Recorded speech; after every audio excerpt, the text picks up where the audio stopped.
Iya, Pak Hidayat. Apa lagi ini?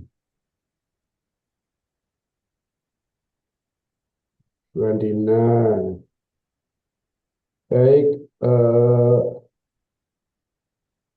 kita presensi dulu ya Bapak Ibu. Coba kita presensi dulu karena ini kan mestinya tadi ya. Mudah-mudahan bisa. Saya mau presensi dulu. Di ada 11. Ini ada 11 epistemologi 4. Ya,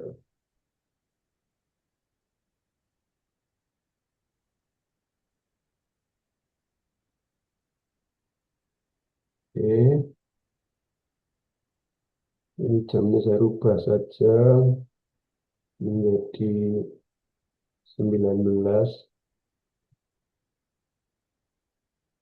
19. Kemudian sampai 21 itu saya. Ya, 21. Oke. Simpan. Baik. Topiknya adalah bin. Tokennya adalah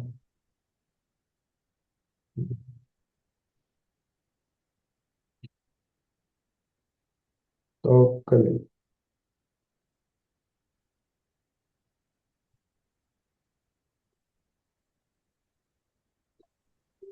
Bu,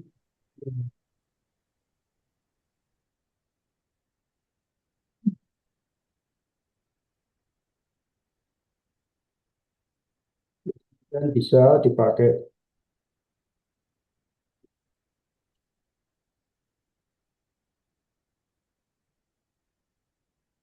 Ya, bisa. Yang belum tampak, Pak Aco, Pak Ilham, Pak Ilham ada, Prof. Pak Ilham. Hadir, Prof. Ya, oke. Untuk Pak Ilham. Silakan Bapak Ibu. Eh, Pak Ilham sudah, Pak Aco yang belum. Ini,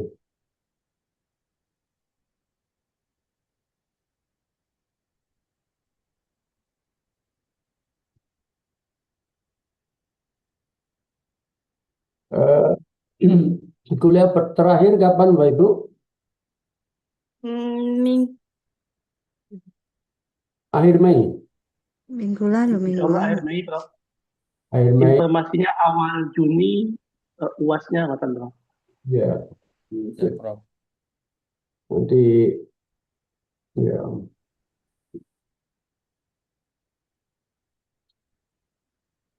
Kalau ada yang punya apa, punya kalender akademik boleh ditayangkan. Ya, ada punya kalender akademiknya. Kapan kuliah terakhir? Kalender akademik yang terbaru.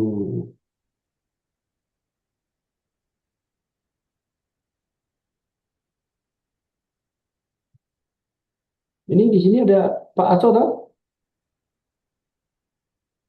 Ada nggak Pak Aco di sini? Belum, Prof. Belum masuk, Pak. Iya, iya, iya. Pak Aco masuk, dicari, Pak. Oh. Tuh, Bu Adina sudah. Puji, Pak Hidayat, Pak Anwar, Pak Ilham. Iya, tinggal Pak Aco saja. Silakan Bapak Ibu presensinya. Kok lambat? Ada. Saya reload kembali halamannya. Oh iya, yang belum Pak Ilham, Bu Andina, Bu Amurti.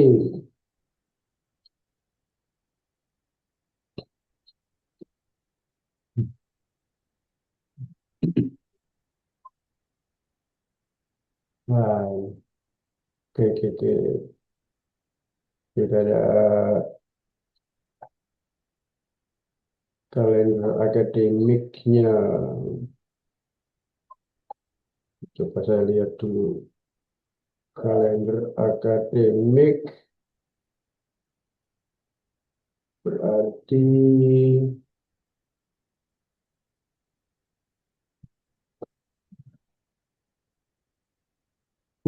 pelaksanaan kuliah praktik tahap 1, pelaksanaan kuliah tahap 2, 13 April sampai 15 Mei. Ujian akhir semester 18 Mei.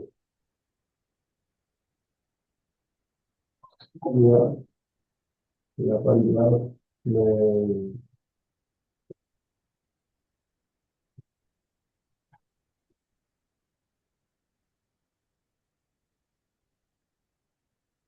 Bapak Ibu, ini kita baru apa? Baru kuliahnya belum memenuhi target ya. Sebentar, saya cek lagi persensinya. Eh, Yang belum Bu Andina, belum persensi sama Pak Aco. Ya. Baik, Prof. Sebentar, Prof. Eh,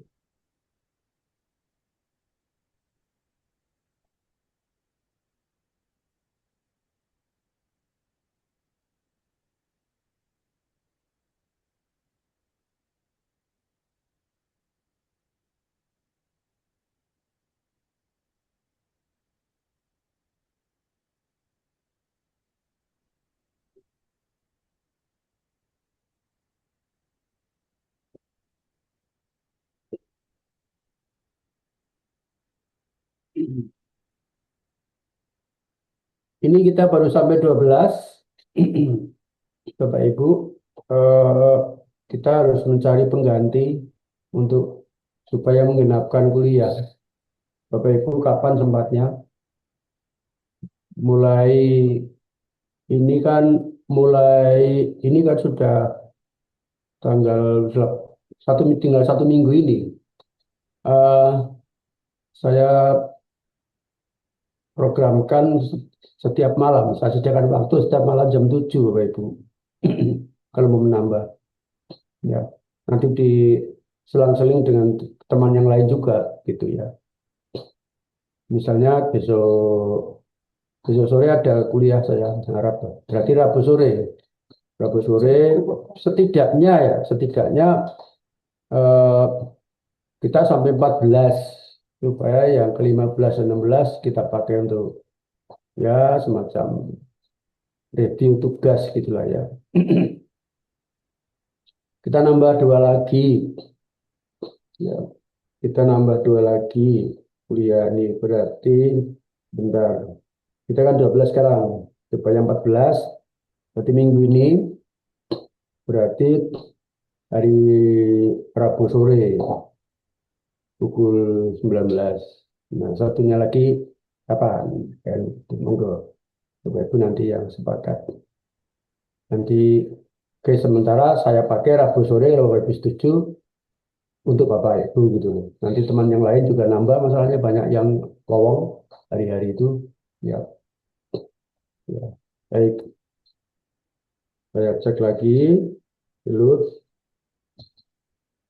Baik, tinggal yang terakhir berarti Pak Aco. Ini kuliah yang ke-12. Ya, kuliah yang ke-12. Epistemologi 4.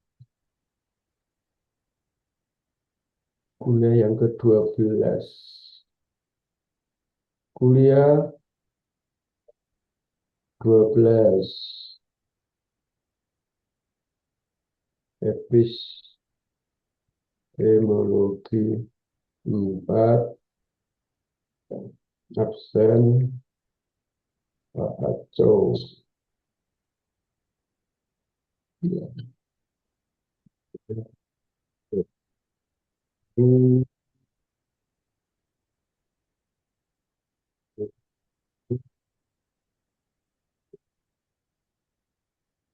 ini Ini betul. Ini 11 ya. 11 Mei 2002, 2026. Oke, absen aja. Good. Eh.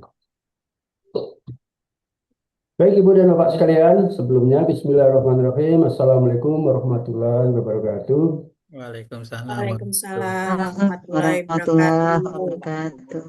Alhamdulillah, ya Rabbil Alamin. Selamat malam, salam sejahtera untuk kita semuanya. Om Swastiastu, Namo Buddhaya, salam kebajikan, salam NKRI. Sekali merdeka tetap merdeka. Merdeka. Lengkap. Marilah kita buka dulu dengan berdoa. Silakan. Cukup.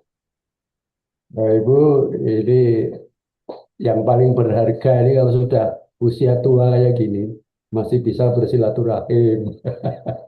Alhamdulillah. Alhamdulillah, Prof. Paling berharga itu bisa tertawa, ya. Bisa, apalagi bisa masih bisa saling mencari manfaat, gitu loh, membawa manfaat. Ya, luar biasa gitu loh. Dinikmati saja Bapak Ibu, nggak usah terlalu apa Sepaneng ya, Prof. gitu. Baik, Prof. Cuma ya perlu fokus. Ini saya sekarang nanti supaya fokus, ya. Saya buat cara sekarang supaya fokus, ialah nanti Bapak Ibu menirukan saja, Ya, mengulangi Ya. saja ungkapan saya, yang saya karena sebenarnya saya mau ceramah juga. Jadi kalau ceramah itu kalau anu ya nikmatnya orang mendengarkan ceramah itu tertidur, Bapak Ibu, ya.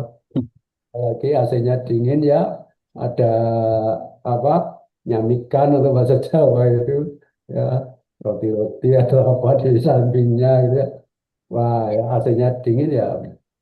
Nah, kemudian menerangkannya itu ya me- mendayu-dayu melantun-lantun, antuk ya.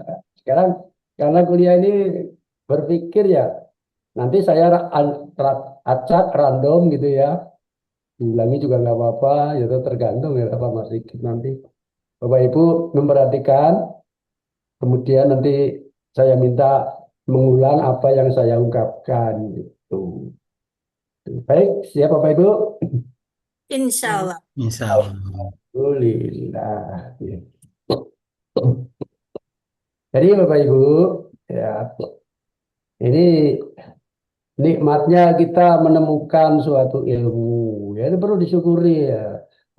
Nikmatnya itu apa menemukan satu ilmu, kalau ilmu itu barokah gitu, harapannya barokah, prediksinya barokah. Nah, supaya ilmu itu harapannya barokah, maka dia harus bermuatan moral gitu ya. Maka dia harus bermuatan moral, moral yang barokah. Kalau di dalam spiritualnya ya barokah itu artinya baik, ya, moral yang baik, ya, moral yang berkah gitu ya. Nah, supaya mendapatkan moral yang berkah, maka nilai moral itu harus murni. Nilai moral itu harus murni.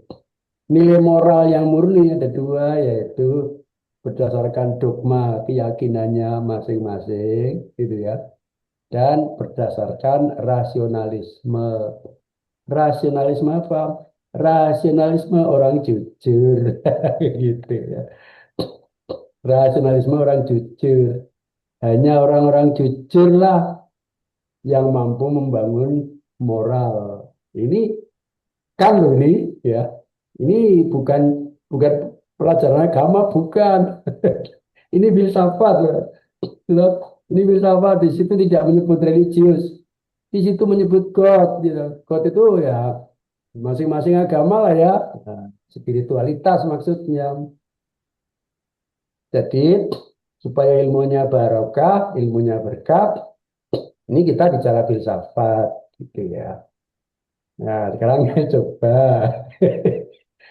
ya, coba ungkapkan kembali menurut apa pemahaman Bapak Ibu dari yang saya uraikan tadi. Ya, silakan siapa yang mau sukarela gini. Ya. Kalau enggak nanti saya random. Yo, ini sebagai monitoring kesigapan dan fokus gitu ya. Santai saja, nggak usah tegang atau nggak usah sepaneng gitu. Gini. Ayo nggak ada, wah ini. Pak Murti mau jawab itu, Prof. Tunjuk orang lain. Ayo, siapa? Ayo. Izin Prof untuk mengkonfirmasi Prof. Kan Pak Weli. Ini Prof. Dalam Immanuel Kant itu Immanuel Kant mengkonfirmasi bahwa Ya, pembangunan moral jangan membaca, ini jangan Prof. membaca. Ya Prof. Kalau membaca dari Immanuel kalau yang dari saya boleh, tapi jangan membaca bacaan lain. Itu silakan. Ungkapkan kembali dengan kata-kata Bapak gitu tadi. Nah, silakan Pak. Izin, Prof. Pak Weli dulu.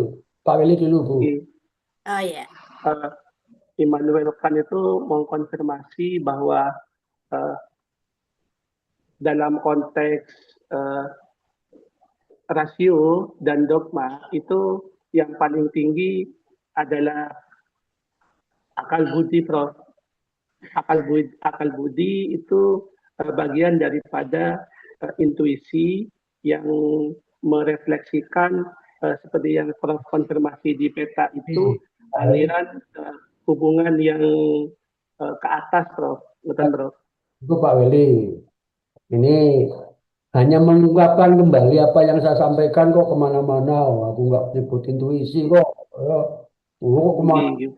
Ya, ini indikator kan. Nah, baik, Bu Nani silakan Bu. Terima kasih, Prof. Menurut saya filsafat itu adalah hati nurani, Prof. Bukan itu Bu, pertanyaan saya. Ibu ungkapkan kembali apa yang baru saja saya sampaikan. Bu, saya Prof. Bu. Baik, Pak Hidayat silakan. Baik, Prof. Saya mencoba mengungkapkan kembali apa yang Prof katakan sebelumnya. Ilmu yang barokah itu adalah ilmu yang baik. Ilmu yang baik itu ada dua, yang harus murni, yaitu berdasarkan dogma keyakinan masing-masing. Yang kedua berdasarkan rasionalisme orang jujur, gitu, Prof. Ya, gitu. Cuma gitu aja. Saya minta ya, mengulangi apa yang saya sampaikan gitu ya. Oke, apa sulitnya gitu ya. Oh, wah ini makanya kan perlu walaupun ini filsafat tapi perlu kesepakatan, perlu komitmen, perlu janji. Janji di dalam filsafat adalah landasan daripada ilmu kan begitu. Baik, saya lanjutkan Bapak Ibu.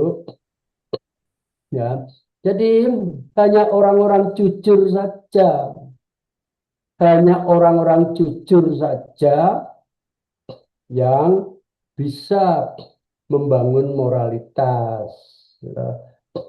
Hanya orang-orang jujur saja yang bisa membangun moralitas. Immanuel Kant dalam buku yang ketiga, The Critique of Practical Reason itu, ya, menempatkan pendidikan sebagai moralitas. Ya. Pendidikan sebagai moralitas. Maka hanya orang-orang jujur saja yang mampu mengemban amanah pendidikan. Oh, tidak ringan toh, berat toh. Coba diulangi lagi. Ini nggak kemana-mana kok ya. Nggak kemana-mana kok. Bu Amurti, yuk.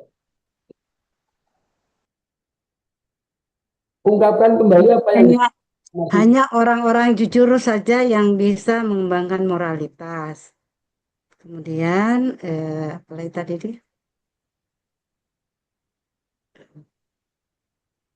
Oke, oke, saya ulangi lagi ya. Ternyata, ya ternyata, ya, ya, nggak mudah juga loh. Hanya mengulangi saja. Menempatkan pendidikan sebagai moralitas, ada tadi bagiannya dari situ. Makanya dengarkan baik-baik. Kalau perlu pakai catatan nggak apa-apa Bu. Ya, Kalau perlu pakai catatan nggak apa-apa. Saya lagi Bapak tuh. Ya. Bapak Ibu, implikasi daripada buku 1, 2, 3 ini adalah bahwa hanya orang-orang yang jujur yang bisa membangun moralitas. Ini gitu. Padahal dalam buku yang ketiga, Immanuel Kant mengatakan pendidikan sebagai moralitas. Maka hanya orang-orang jujur saja yang mampu mengemban amanah pendidikan. Oh, gampang gitu ya. Ini Pak Aco sudah hadir ya. Bu Andina, silakan diulangi apa yang saya sampaikan. Baik, Prof. Hanya orang jujur saja yang mampu membangun moralitas. Pendidikan itu sebagai moralitas kata Immanuel Kant. Maka orang jujur saja yang mampu mengemban amanah pendidikan. Iya, kalau orang tidak jujur, bahaya. Bisa nanti jadi predator pendidikan. Ini sudah mulai muncul istilah predator. Ya. Awas ini. Ya, sudah mulai muncul istilah predator, predator pendidikan. Kan begitu. Saya teruskan, Bapak Ibu. Ya, saya teruskan. Nah, di dalam moralitas itu, ya, di dalam moralitas itu ada judgement, ya, ada judgement tentang pikiran, gitu. Ada judgement tentang moralitas atau pikiran transenden dan juga pikiran tanpa konsep. Ya. Pikiran transenden dan juga pikiran tanpa konsep. Transenden sudah saya jelaskan berkali-kali. Transenden ialah pikiran di luar dunia pikiran saya. Pikiran di atas makom saya. Kan gitu kan. Bisa pikiranku yang nanti, bisa pikirannya yang makomnya di atas saya, pimpinan, rektor, bupati, gubernur, sampai presiden, gitu ya, dan seterusnya. Kemudian apa? Moralitas, gitu. Moralitas tentang pikiran yang tidak berkonsep. Moralitas tentang pikiran yang tidak berkonsep. Bagaimana cara melakukan judgement-nya? Yaitu ternyata ada yang disebut dengan apa namanya aturan, yaitu transcendental judgment atau transcendental judgment. Kemudian juga moralitas tentang baik dan buruk itu ternyata adalah ketemunya antara subjektivitas dan objektivitas. Ketemunya antara subjektivitas dan objektivitas. Maka sebenar-benar moralitas itu, ya, sebenar-benar moralitas kalau sudah dikatakan sebagai moralitas dengan muatan ilmu, maka dia adalah subjektivitas yang mengobjektif, subjektif yang mengobjektif, atau subjektif menuju objektif, atau subjektif sama dengan objektif, atau diriku yang masuk ke dunia universal. Sebab kalau diriku hanya untuk diriku, moralitas diriku hanya untuk diriku berbahaya. Ya? Kalau moralitas dari diriku untuk diriku berbahaya. Bahayanya ialah Aku bisa jadi predator moral. Toh? Aku jadi bisa predator moral. Nah, sekarang baru viral ini di sosial media, sosmed, itu predator moral. Sampai ada yang lari ya dari suatu apa lembaga pendidikan ya, kemudian tertangkap dan sudah rasanya di luar rasa kemanusiaan gitu ya, karena dia menjadi seorang predator moral. Aku nggak tega ngomong gitu loh. Predator moral Bapak Ibu sudah tahu sendiri yang dimaksud predator moral itu apa, kan gitu kan? Itu artinya apa? Guru tidak dijamin sebagai kebaikan tertinggi. Kebaikan tertinggi diperoleh ketika subjektif sama dengan objektif. Subjektif sama dengan universal. Akan diperoleh kebaikan tertinggi yang namanya summum bonum. Dan begitu. Guru tidak menjamin sebab, maaf, ada guru cabul. Kepaksa ngomong aku. Nah, gitu kan. Ya, kalau saya guru cabul, ya berarti guru itu tidak baik. Kok bisa dikatakan guru itu kebaikan tertinggi? Ya belum lah. Tapi kalau namanya ibadah, ya pasti dikatakan, oh dia sedang beribadah. Oh, jangan, jangan, jangan. Dia itu salah ibadahnya. Harus diperbaiki, loh, ambil air putihnya keliru. Gitu. Nah, kiblatnya keliru ya.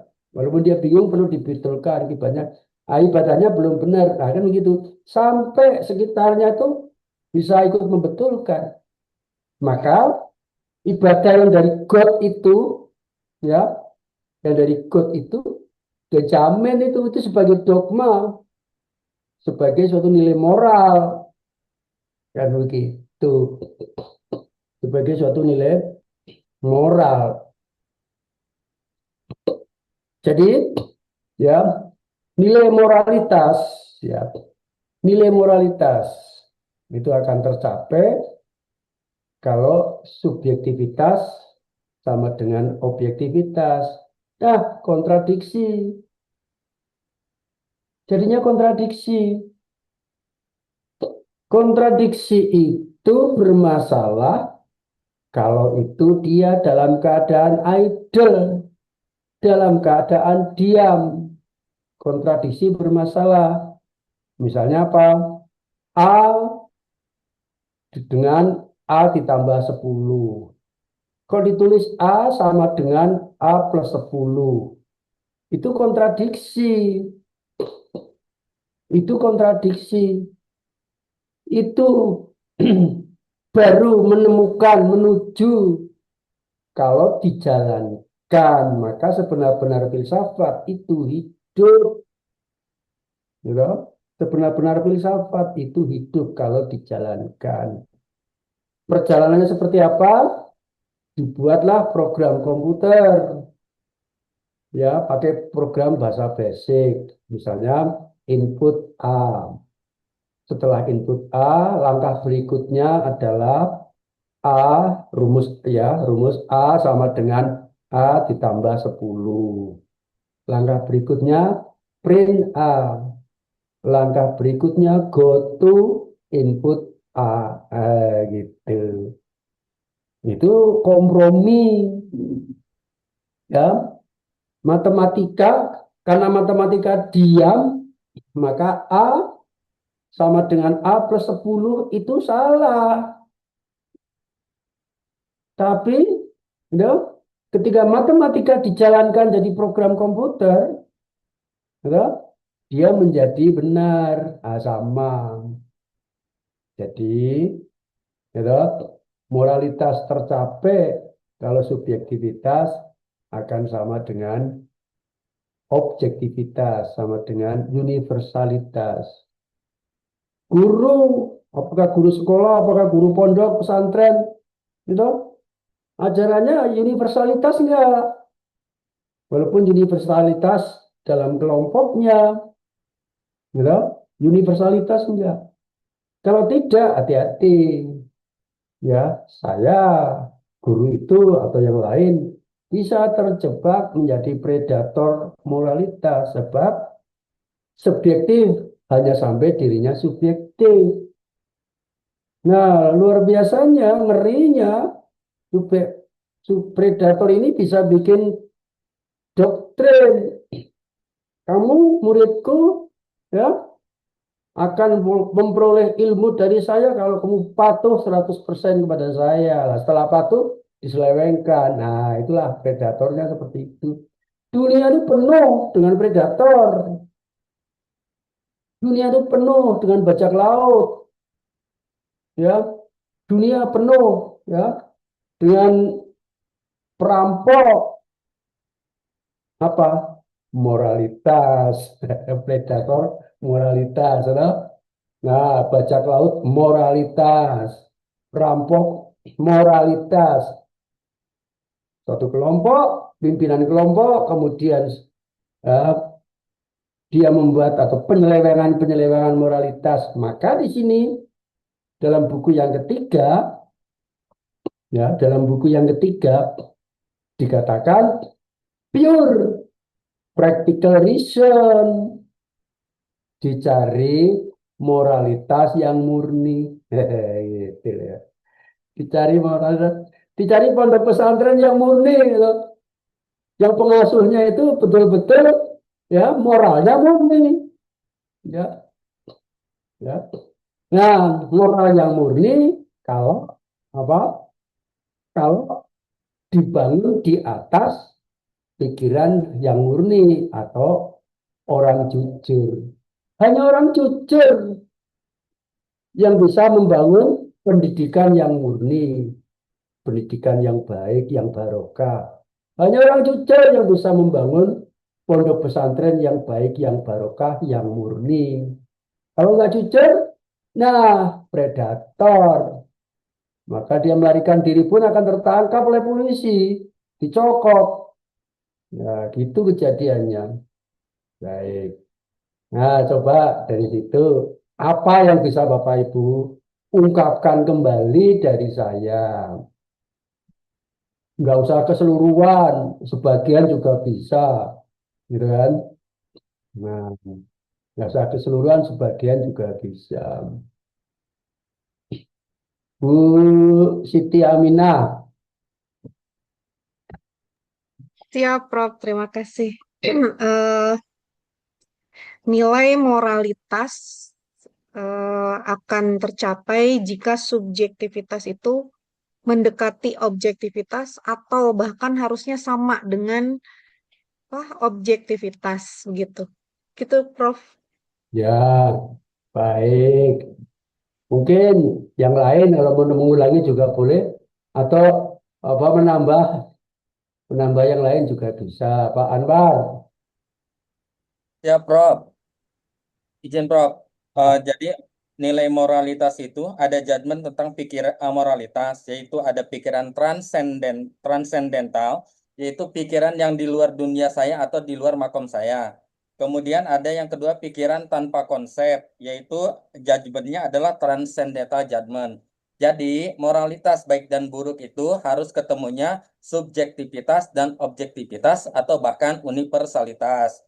Kemudian sebenarnya moral adalah subjektif yang mengobjektif atau subjektif sama dengan objektif. Ketika diriku masuk ke dunia universal, jangan sampai moralitas diriku untuk diriku berbahaya. Seperti kata Prof, kalau moralitas diriku untuk diriku itu bisa bahaya jadi predator moral. Seperti itu, Prof. Nah, dari medsos kita angkat di kuliah ini, kita lahirkan istilah predator moral. Keren, no? Keren, no? Keren. Makan, gitu. Ya. Jadi ada banyak sekali bukan di seluruh dunia, ya, di seluruh dunia. Nah, negara-negara yang paling besar di dunia, bahkan dia biasa jadi predator moral. Jelas dia yang menyerang, ya, merasa didolimi, ya, jadi predator moral. Ya perang sekarang geopolitik yang sedang perang terjadi di sana, wah, sengaja dibikin apa informasi yang kacau ya, hoax dan lain sebagainya. Maka gitu, alat daripada predator moral itu adalah teori konspirasi. Teori konspirasi itu ya secara spesifik adalah hoax, gitu, hoax, gitu, atau kebohongan. Nah, kebohongan kan berarti bukan orang jujur, ya. Kalau dia tidak kalau bukan orang jujur, kalau bukan orang jujur tidak akan menghasilkan moral yang jujur, kan begitu. Nah, padahal kita lihat ya negara yang paling besar di dunia malah paling banyak berbohong, ya. Gitu. Di dalam medsos-medsos itu, oh kami sudah menang, kami sudah hancurkan, kami sebagainya, gitu loh ya. Belum lagi yang level lokal, nasional kita setiap hari, wah luar biasa ya. Apalagi yang sudah mulai hangat, ya sudah musim capres, atau musim pemilu dan lain sebagainya. Wah itu tahun-tahun politik, wah luar biasa itu, ya.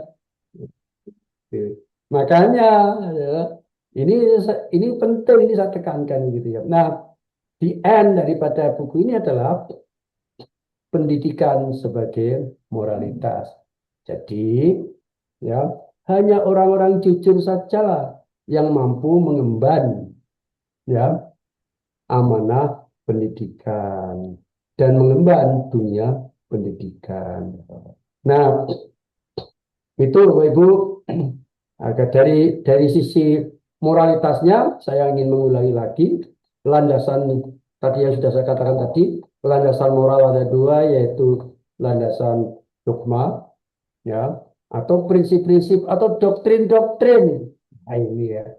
Jadi ada predator moral yang tertangkap itu dia bikin doktrin, ya, tapi doktrin palsu, ya, hanya bersifat subjektif, gitu. Hanya bersifat subjektif.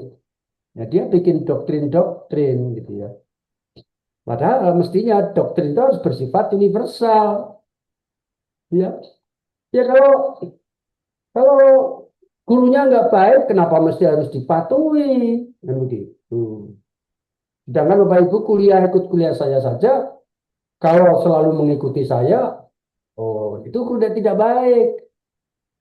Kenapa mesti percaya omongan saya? Kan begitu.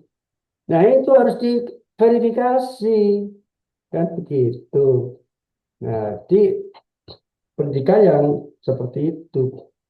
Nah maka lahirlah moralitas deontologi.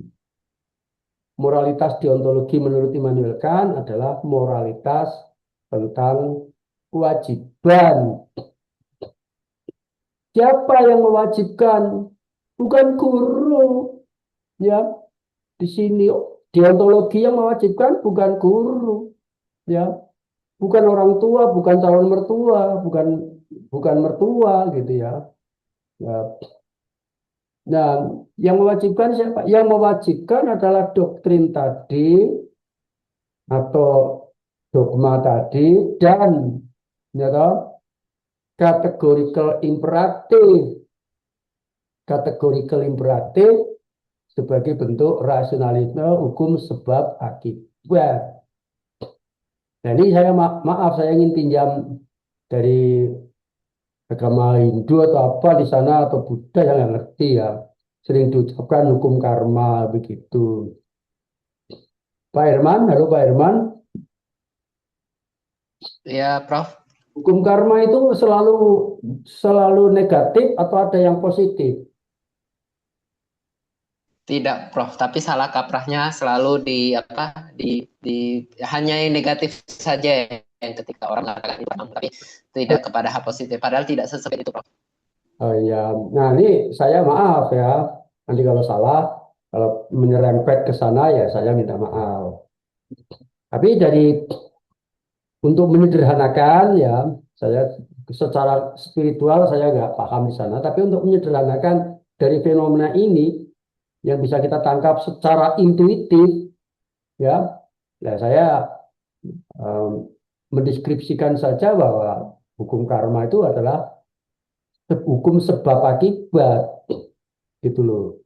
Jadi akibat dari adanya suatu sebab, sebabnya itu apa? Yang memerintah itu sebab, ya, untuk bisa menjadi akibat itu deontologi. Ya, sebabnya itu apa?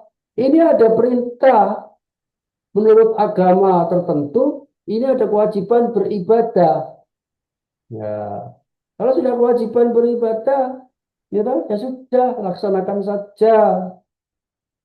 Itu perintahnya. Dan nggak usah diperintah-perintah oleh pemuka agama, sudah dengan sendirinya.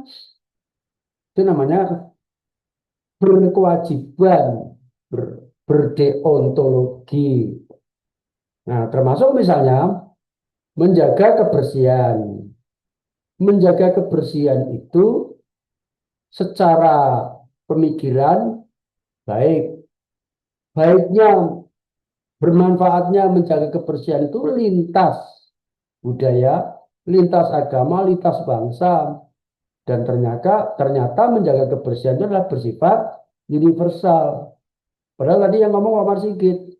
Yang ngomong Pak Marsigit tadi, Bapak Sigit ngomong menjaga kebersihan itu baik. Gitu. Wah, itu kan subjektivitasnya Pak Marsigit. Nah, sekarang silakan tanya seluruh dunia menjaga kebersihan baik atau tidak. Bahkan menurut agama tertentu menjaga kebersihan itu sebagian daripada iman. Nah, begitu. Nah, kalau begitu bolehlah aku bisa mengatakan bahwa menjaga kebersihan itu adalah sumum bonum, kebaikan tertinggi. Ya, kebaikan tertinggi dalam pikiran manusia berfilsafat.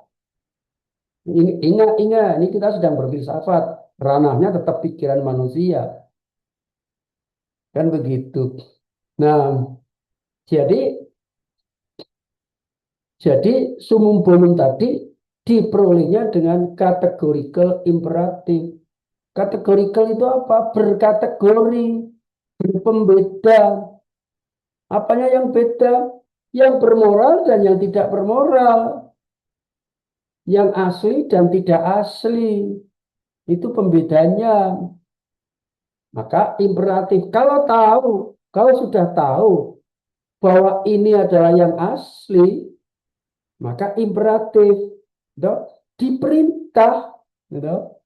Kalimat perintah itu bahasa Inggrisnya itu imperatif.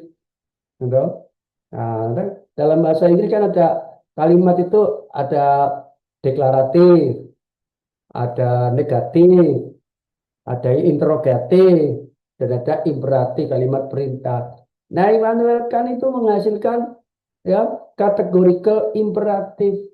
Categorical imperatif ini alat untuk menghasilkan sumum bonum, kebaikan tertinggi. Ingat, guru itu belum kebaikan tertinggi.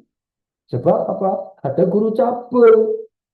Belajar juga bukan kebaikan tertinggi, belum kebaikan tertinggi sebab ada belajar merampok. Tapi yang namanya ibadah, dimanapun yang namanya ibadah, nggak bisa ditawar. Itu sudah kebaikan tertinggi. Nah, diturunkan degree-nya. Walaupun ini bisa masuk ke ranah pikiran, tapi tetap bersifat universal, menjaga kebersihan. Gitu? Nah, Indonesia punya banyak value moral itu untuk bisa diperjuangkan tingkat dunia.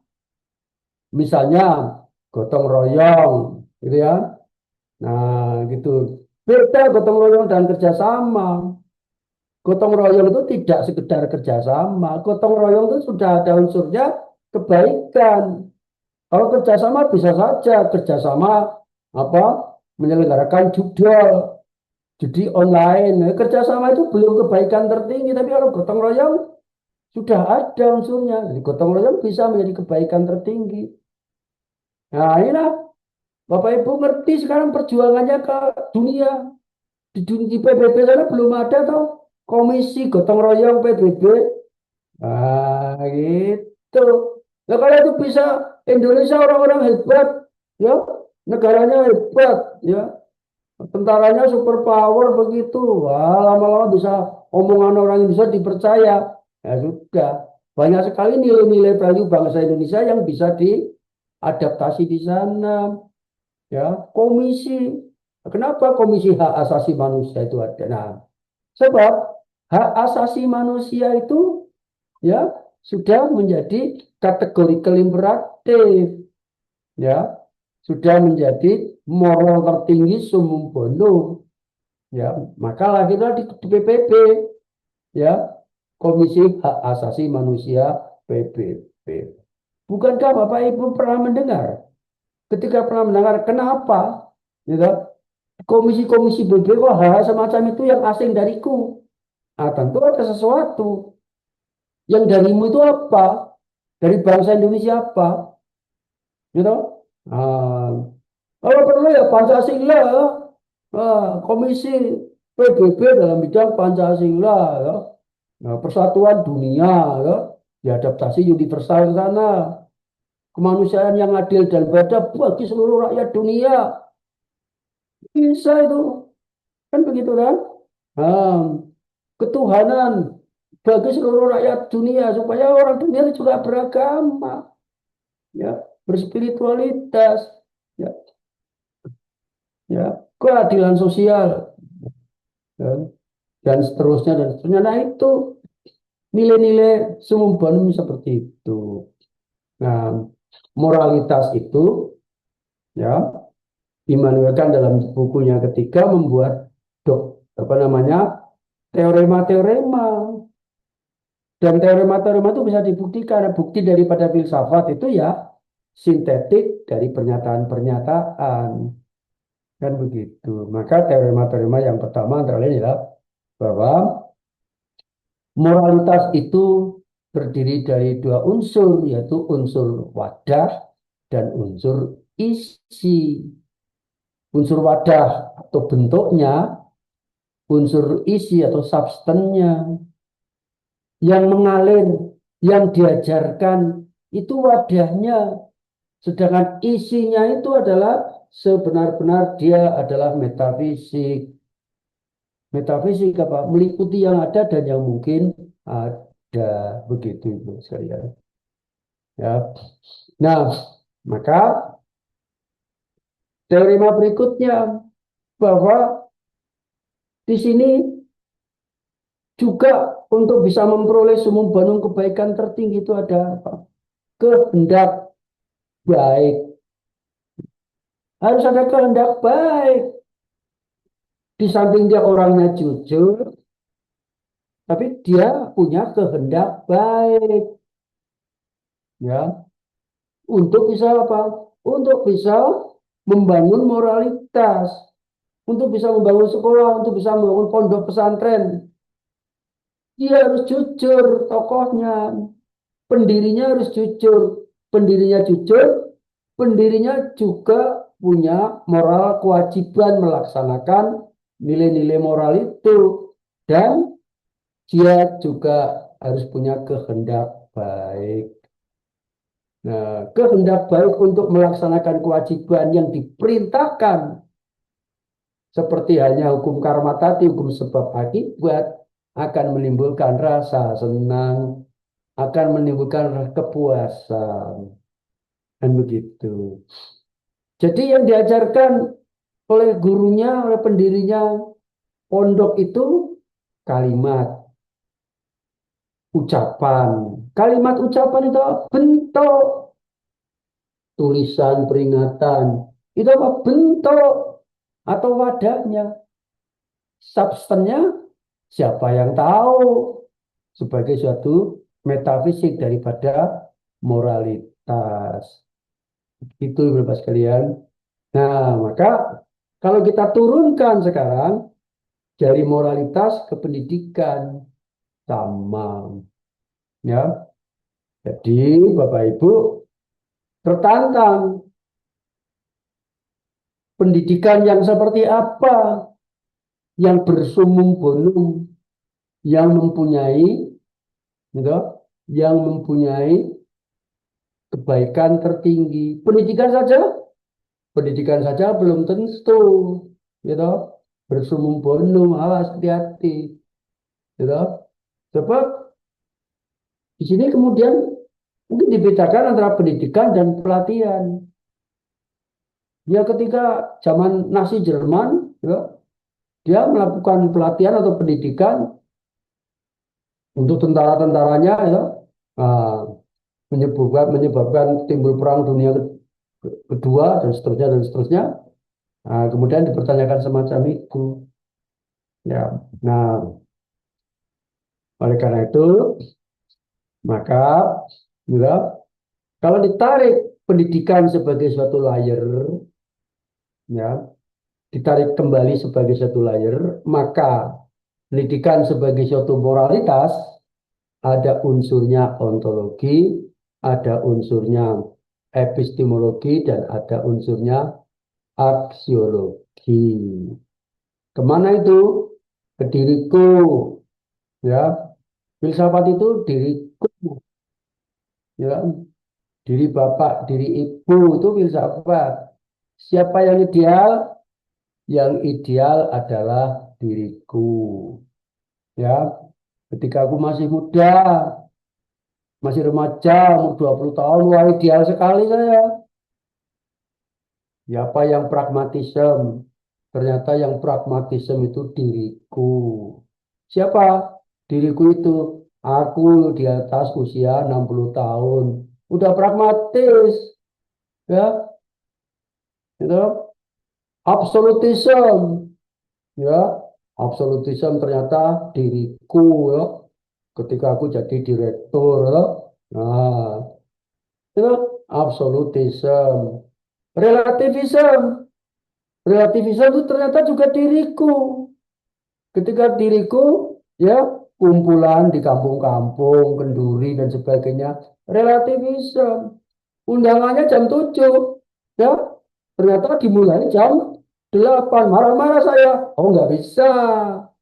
Di kampung itu relativisme, ya, ya, itu habis, Pak, undangannya jam berapa? Jam 7. Nah sekarang, ini kalau saya undangannya habis ngisa. Oh, habis ngisa ya jam 7.30, Pak. Wah, saya setengah jam loh bisa bikin proposal. Wah, itu sudah mulai tuh mentang-mentang loh. Maka di kampung itu relativisme. Ya, relativisme saya ketika saya di kampung, kan gitu kan? Rasionalisme. Ya, ketika saya membangun ilmu, kemudian empirisisme itu siapa? Ketika saya mencari data dan seterusnya, maka ya epistemologi itu menonjol menjadi dominan dalam bidang pendidikan. Kalau kita tarik, kita angkat ke atas, makom pendidikan, lahirlah filsafat pendidikan yang merentang dari Sokrates sampai Derrida, ya, dari Sokrates sampai Derrida. Kenapa Derrida? Karena Derrida ini tokohnya filsafat bahasa atau filsafat analitik, filsafat akhir zaman. Juga bisa begitu. Derrida mengatakan hidup itu bahasa, dunia itu bahasa, mati ya bahasa, ya. Kan begitu, semuanya itu bahasa. Mimpi itu ya bahasa. Apa ada tanpa bahasa itu? Kan begitu. Jangan mengabaikan bahasa. Ya. Apa ada yang bisa mengerti tentang semua bahasa? Ya. Manusia itu kan nggak bisa. Contoh misalnya, ya, adalah. Apa ada yang tahu adalah? Oh, Pak Aco. Ya. Pak Aco ngerti nggak?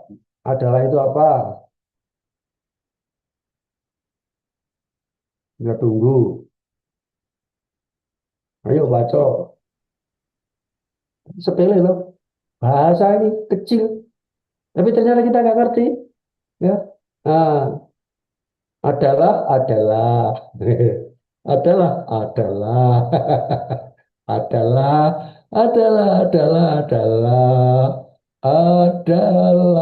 Iya adalah. Ini Pak Ilham meneruskan ini.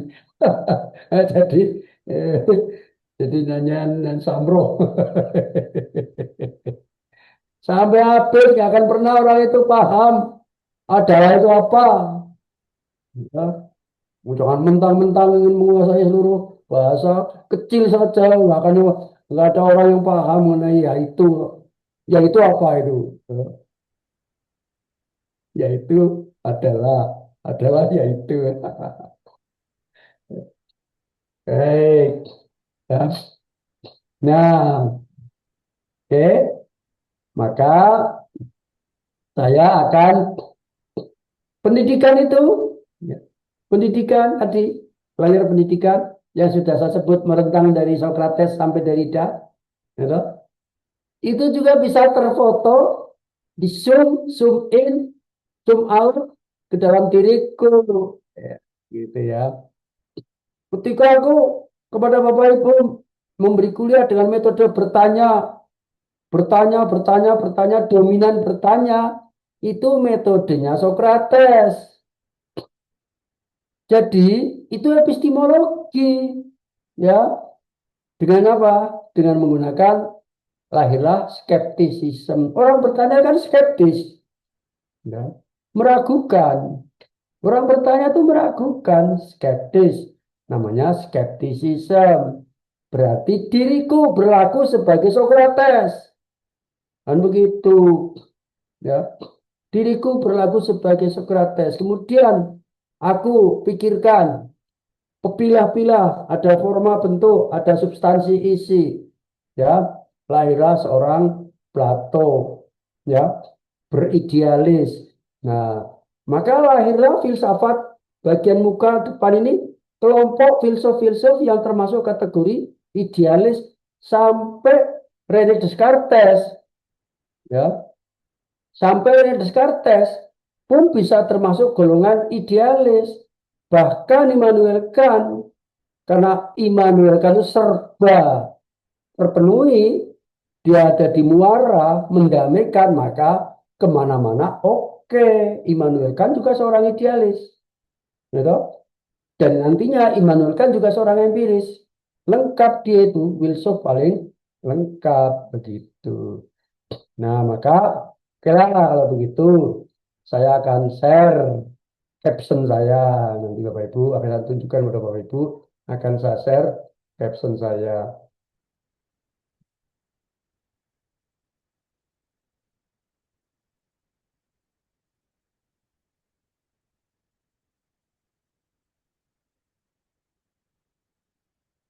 Oke.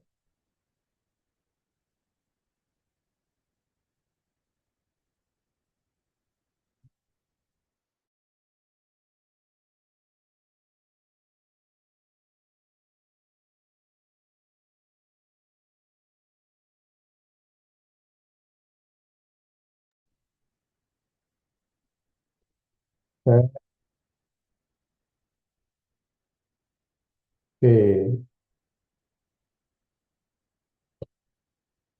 baik. Saya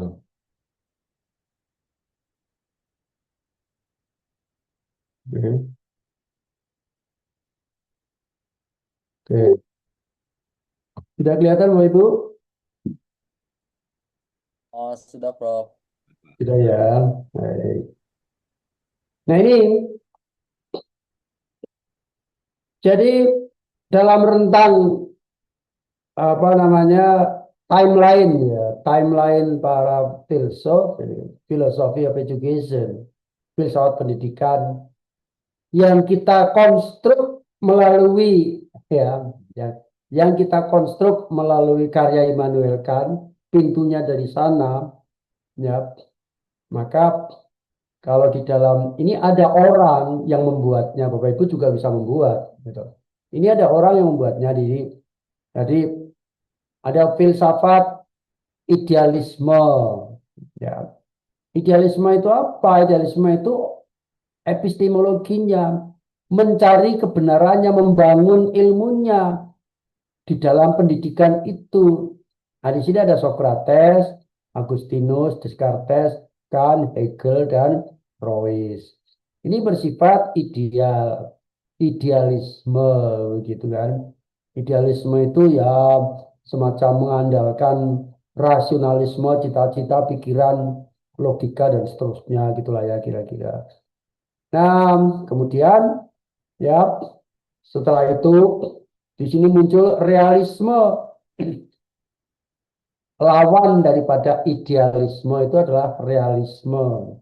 Lawannya realisme dari kata-kata real, ya, dari kata real atau realita.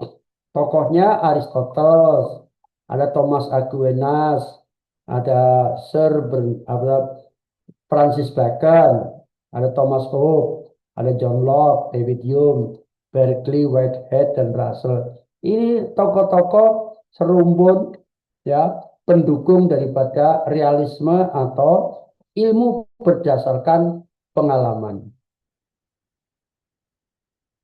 Ilmu berdasarkan pengalaman.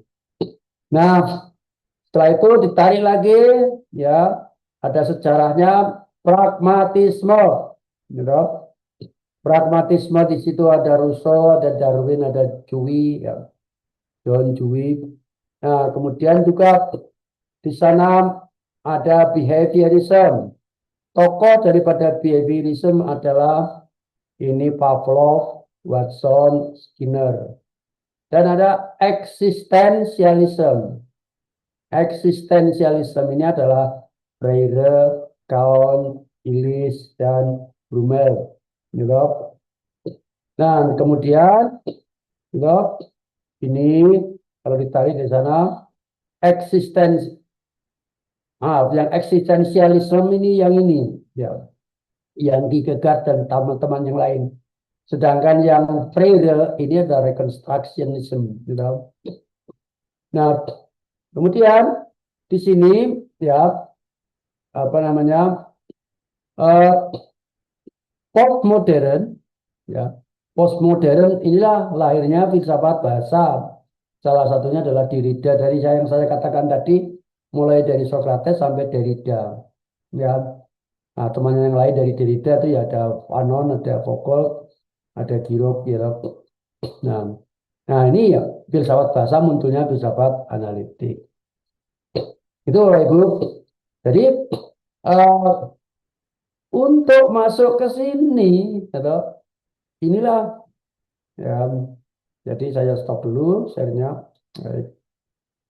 Jadi Bapak Ibu sudah bisa merasakan sendiri bagaimana saya menghantarkan Bapak Ibu untuk masuk ke dunianya aliran filsafat pendidikan, timeline daripada filsafat pendidikan.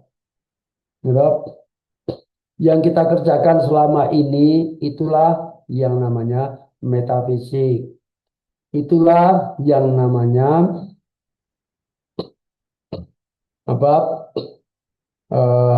hermeneutika, to translate and to be translated. Dan kita menggunakan pendekatan dasar-dasar daripada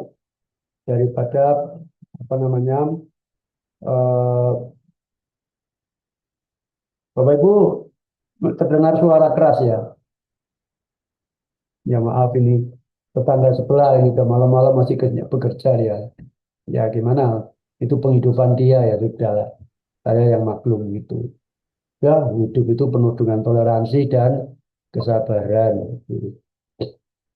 Hidup itu penuh dengan toleransi dan kesabaran. Ini saya ingin bertanya kepada yang Islam untuk toleransi dan kesabaran. Ini saya ngambil satu kasus ya atau contoh ya.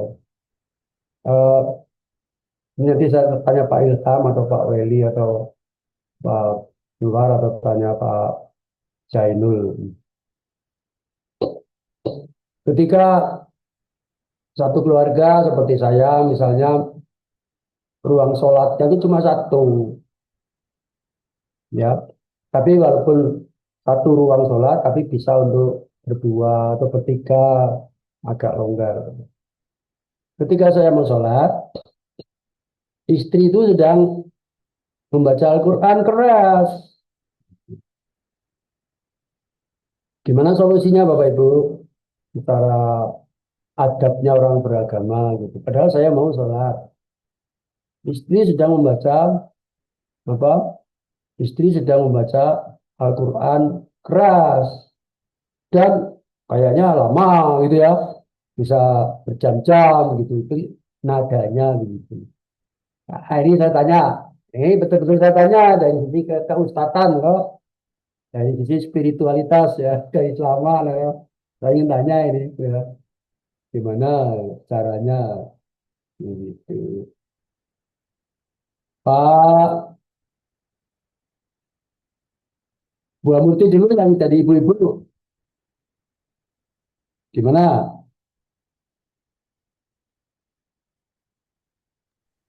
Kalau kalau saya sebagai ibu, Pak suami saya mau sholat ya, saya pindah dulu masuk mengaji di dalam. Ibunya nggak ngerti, oh, saya maksudnya dari belakang, atau Oh dari belakang ke Pak. belakang saya mau masuk ruang sholat itu, istri ya sudah ada di ruang sholat, gitu. Baca Al-Quran keras-keras. Padahal kira-kira saya mau segera pergi, gitu. Ah, mau sholat, tempat sholat yang ada di situ, kira-kira.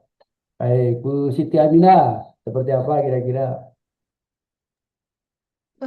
Suaminya bilang assalamualaikum. Oh, gitu ya. Terus kan pasti kedengaran ya, pasti kan jadinya istrinya Gitu. agak dipelankan atau pindah gitu, Pak. Dulunya gitu ya. Ya. Pak Anwar, Siap, Prof. Kalau saya kasus misalnya seperti itu ya bilang ke istri, mungkin suaranya agak dipelankan biar khusyuk sholatnya, Prof. oh, iya, iya. Ya,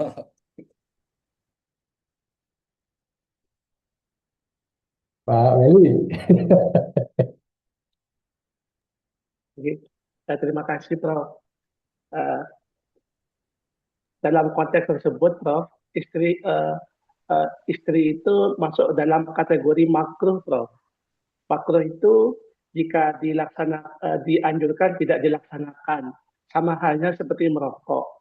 Menurut hadis riwayat Abu Daud, Prof, pada saat kita berkomunikasi kepada Allah Subhanahu wa taala, maka hendaknya kita menjaga etika kita dengan yang lain. Artinya kita tidak mengganggu, Prof, yang lain, Prof. Saya tidak membela ibu atau bapak, tapi berbasis hadis riwayat Abu Daud ini mengkonfirmasi bahwa hendaknya kita menjaga hubungan transendental kita kepada Allah masing-masing, Bro. Jadi apabila ada sebagian kita itu mengganggu yang lain pada saat bermunajat ataupun pada saat melaksanakan ibadah, mengganggu, maka itu makruh, Bro. Hendaknya tidak dilakukan, Bro. masalahnya ini ibu ini, istri ini, itu nggak ngerti kalau dia mengganggu. Baik, Pak Yainul. Baik, terima kasih Prof. Jadi kalau kita lihat secara syariat ya. Jadi ya boleh-boleh saja, apalagi Ibu sedang membaca Al-Quran di salah satu tempat, lalu Bapak ingin sholat. Artinya tanpa memperkecil suara pun juga itu boleh. Artinya tempat itu sama-sama tempat melaksanakan ibadah. Ada yang sholat, ada yang mengaji. Entah itu suaranya lebih keras, itu tidak mengganggu. Karena tingkat kehusuan sholat itu adalah selama gerakan sholat itu tidak ada yang tertinggal, maka itu sudah hukumnya sah dan khusyuk. Karena tingkat kehusuan itu selama tidak mengganggu sampai kita tidak lupa gerakan sholat itu sudah dikatakan khusyuk. Boleh itu tanpa menyuruh istri kecilkan suara atau pergi dulu, itu enggak perlu. Jadi boleh. Karena ini sama-sama menjalankan ibadah, ada yang membaca Al-Quran dan sholat. Karena tidak mengganggu sholat ya. Karena itu sudah masuk dalam kategori khusyuk. Sholat itu selama orang yang sholat itu tidak meninggalkan gerakan sholat. Ya, karena tingkat kehusuan itu ya di situ. Jadi boleh dia. Kalau kemudian saya lebihkan, saya merasa senang ya justru. Iya, boleh itu. Tidak masalah, malah kita bangga. lanjut. dia sedang mengaji, kita sholat di samping juga malah dapat meningkatkan kehusuan malah itu. Berlomba-lomba pastabil khairat dalam kebaikan. Boleh itu. Ketika saya mau sholat, istri sedang membaca Al-Quran, saya merasa senang. Setidaknya tempat itu tambah barokahnya.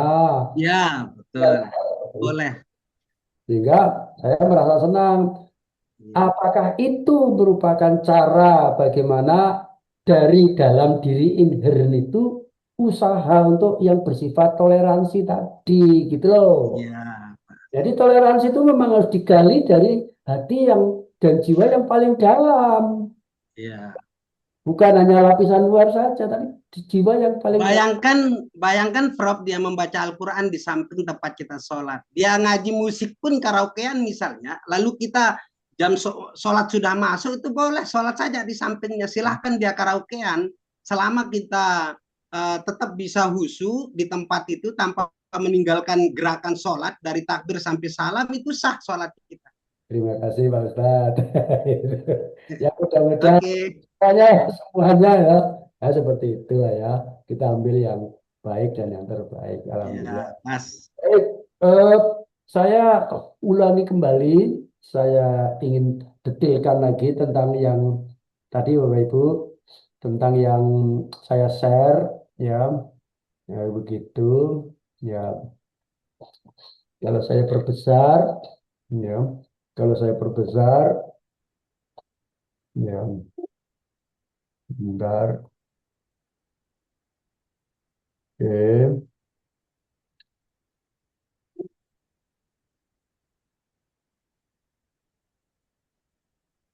Oke. Ini gimana cara memperbesarnya? Bentar. Kok nggak ada? Oke. Oh, gini. Baik. Ibu dan Bapak sekalian. Jadi idealisme tadi ya salah satu bentuk daripada idealisme itu adalah adanya namanya dialektikal, metode dialektikal, yaitu metode bertanya, ya metode yang paling tua, ya tanya jawab itu metode yang paling tua, nah begitu kan. Nah kemudian di situ ada hidup itu mensejarah, bahkan semuanya mensejarah daripada Hegel. Tapi nanti saya terangkan di sini karena ada Hegelianisme yang kemudian ini ketemu dengan Marxis. Ya, Marxis ini apa namanya awal mula daripada komunis ya. Tokohnya Angel Marx dan Marcuse gitu ya. Nah, di sini dia ke materialisme. Nah, berbahaya ketika berbahaya dari sisi spiritualisme ketika apa namanya Hegelianisme ya. Hegelianisme segala sesuatu materi yang mensejarah ini bertemu dengan gagasan Marxisme yang terputus dari spiritualismenya karena dari Marxisme ini kan yang tidak materialisme ini ya perlu Bapak Ibu ketahui bahwa isme segala macam isme filsafat itu adalah isme ya filsafat itu adalah isme itu adalah pusat. Kalau kita mengatakan materialisme maka dia berpusat kepada materi, kebenarannya digali daripada materi ya kan seperti itu. Maka saya ingin sampaikan di sini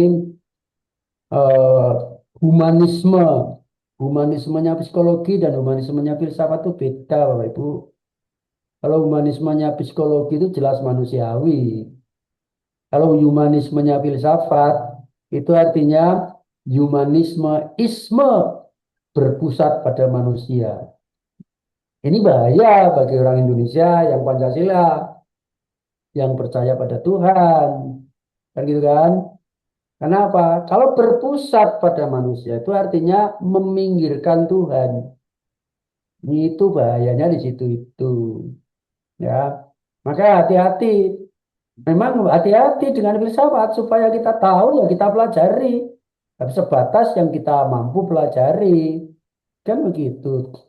Maka kan kalau di dalam konteks tulisan teisme. Teisme itu dasar daripada spiritualisme. Percaya kepada Tuhan. Teisme. Ya. Tapi kalau ditambah A itu tidak. Jadi namanya ateisme, tidak percaya. Lah, kalau di Amerika, teisme dan ateisme sama-sama buka sponsor, sama-sama buasan iklan, sama-sama mencari pengikut secara terbuka. Jadi di Amerika itu biasa. Mari kita tidak usah perlu percaya pada Tuhan. Kan begitu itu biasa di sana. Ya. Maka kemarin waktu ada knocking, ya, demonstrasi ini pada waspada nggak Indonesia, teman-teman ini melihat nggak? Ketika ada demo besar-besaran di Amerika, knocking itu maksudnya nggak mau Donald Trump sebagai king, nggak mau Donald Trump berlaku seperti raja otoriter. Maka demonya seluruh Amerika knocking. Tapi ada selebaran atau ada namanya baliho yang kemudian diplesetkan menjadi no God. Ya gitu. Tidak ada Tuhan. Ya itu. Tapi itu kalau ditelan mentah, ya kan bahaya. Ya. Bagi generasi muda kita. Gitu. No God itu adanya di sana. Gitu. Nah itulah Bapak Ibu. Filsafat itulah isme. Isme itulah pusat. Maka ketika kita sudah bicara rasionalisme, memang itu logosentris. Logosentris berbasis pada logika. Tapi dilawan dengan empirisisme, berpusat pada pengalaman. Kan begitu, bergeser-geser. Namanya saja sejarah pemikiran. Nah, yang bahaya ini, Bapak Ibu yang bahaya, ketika, ini saya ingin sampaikan, ini betul-betul tolong nanti ya, dicamkan. Dari Hegelianisme yang apa? Dunia mensejarah, materi yang mensejarah. Itu apa? Sejarah dianggap sebagai perubahan, ya, perubahan dengan cara merubah struktur materi. Ya. Nah, padahal manusia termasuk golongan yang disebut sebagai materi. Jadi ngerinya seperti itu. Kalau ingin merubah keadaan, ingin melakukan revolusi termasuk merubah manusia secara fisikal, mengerikan. Nah, terjadi akhirnya pemberontakan yang sudah kita alami bersama, ya, G30 SPKI itu sebagai suatu stigma. Makanya ini berat bagi saya untuk menyampaikan seperti itu. Ya, tolong nanti dikaji itu loh. Kalau mau dikaji silakan. Ya. Nah, jadi ya, jadi ada itulah yang dimaksud tadi moralitas, ya, moralitas yang kemudian dikalahkan dengan motifnya. Dan motif-motif itulah gitu, yang kemudian tidak murni, yang kemudian salah satunya menghasilkan apa namanya tadi predator. Jadi sejak zaman dulu sudah predator moral menghasilkan perang dunia kedua, pemberontakan G30S, itu predator moral semuanya. Kan semuanya. Nah, makanya kan harus ada yang namanya tadi kejelasan universalitas dalam pikiran seperti itu. Maka landasannya itu adalah dogma tadi, ada apa namanya aturan-aturan yang terdoktrin dari ajaran Tuhan dalam tiap agamanya masing-masing seperti itu. Itu sumber kebaikan sumum bonum begitu. Baik, Ibu dan Bapak sekalian, itu yang nanti akan saya kirimkan kepada Bapak Ibu yang nanti tolong kalau mau digali, ya, kalau mau digali silakan. Coba akan saya akan saya kirimkan kepada Bapak Ibu.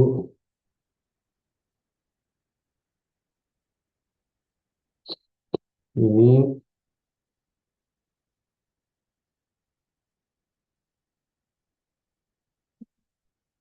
sudah Bapak Ibu.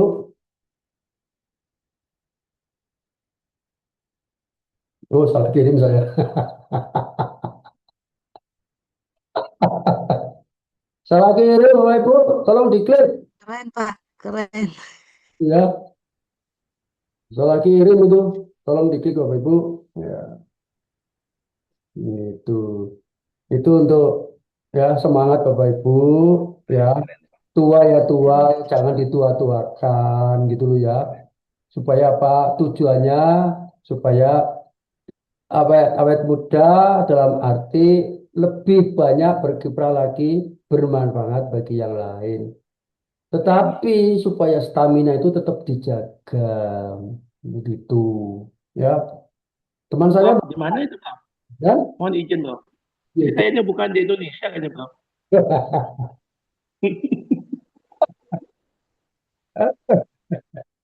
ya, ya. Ini perlu dijaga staminanya. Wah, ini harus jujur supaya apa? Supaya bisa membangun moralitas. Saya kirimkan gambarnya, Pak. Ya, supaya bisa apa namanya? Supaya bisa dibangun moralitasnya harus jujur. Gitu. Nah, inilah gambar yang jujur, Bapak Ibu. Hmm.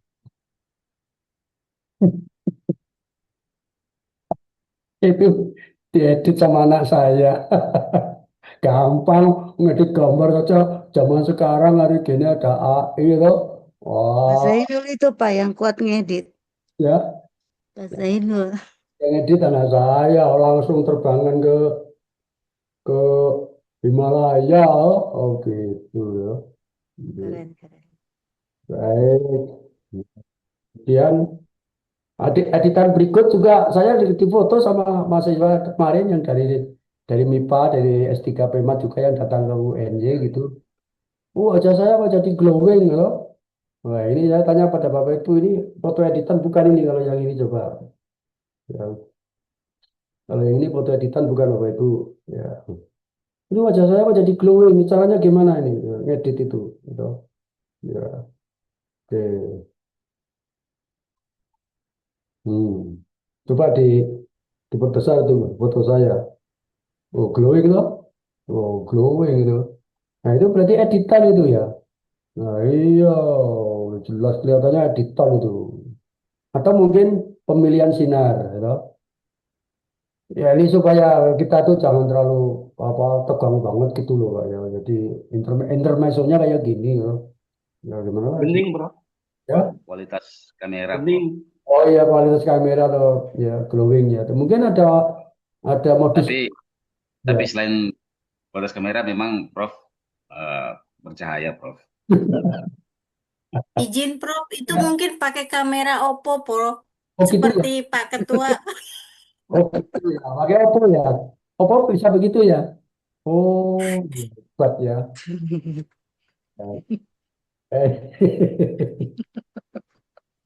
Baik kalau gitu saya kirimkan yang tadi. Wah, ini yang Pak Prof tinggi ya, ternyata tinggi. ya gitu. Baik. Baik, saya kirimkan yang ini. Nah, ini. Nah, gitu, Ibu. Ini tadi namanya susah-susah mencari foto, loh. Itu juga hermeneutika, ya. Metafisik. Kan Bapak Ibu nggak ngerti. Kalau mau saya kirimkan, saya bersepeda. Untuk motivasi Bapak Ibu, loh. Loh. Nah, teman saya, ya, profesor, udah banyak yang nggak bisa naik motor. Karena sudah mobil minded, loh. Nah, itu. Ya, saya berusaha supaya badan ini, otot ini juga saya tantang, pikiran juga saya tantang gitu ya, dengan berfilsafat, otot ini juga tantang dengan naik motor, kan begitu. Pas, alhamdulillah kebetulan sekarang kan Pertamina deck-nya naik. Nah, bisa untuk solusi sementara ya, sambil berdoa, mudah-mudahan bisa turun lagi gitu. Kalau enggak ya mangkrak mobil saya nanti. Masa 1 liter 30.000 kan? Wah, ini nggak bisa ke Jakarta ini. Ya, supir Jakarta. Lihat Prof, foto saya Prof.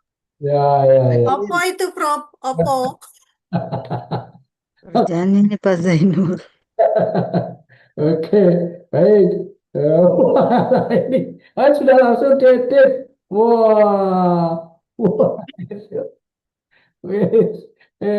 Pakai Itu Oppo Prof, Oppo. apa ya? Wah, luar biasa ini. Kayak gitu kan. Baik.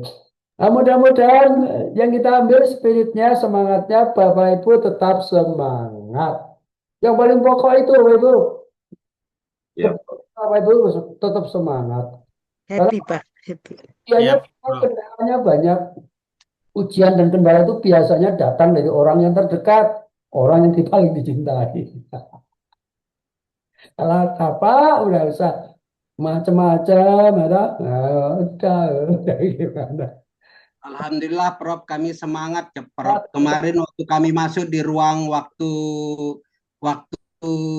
ke kampus Hindu itu Prof, kami terharu Diberi. menangis melihat foto Prof itu.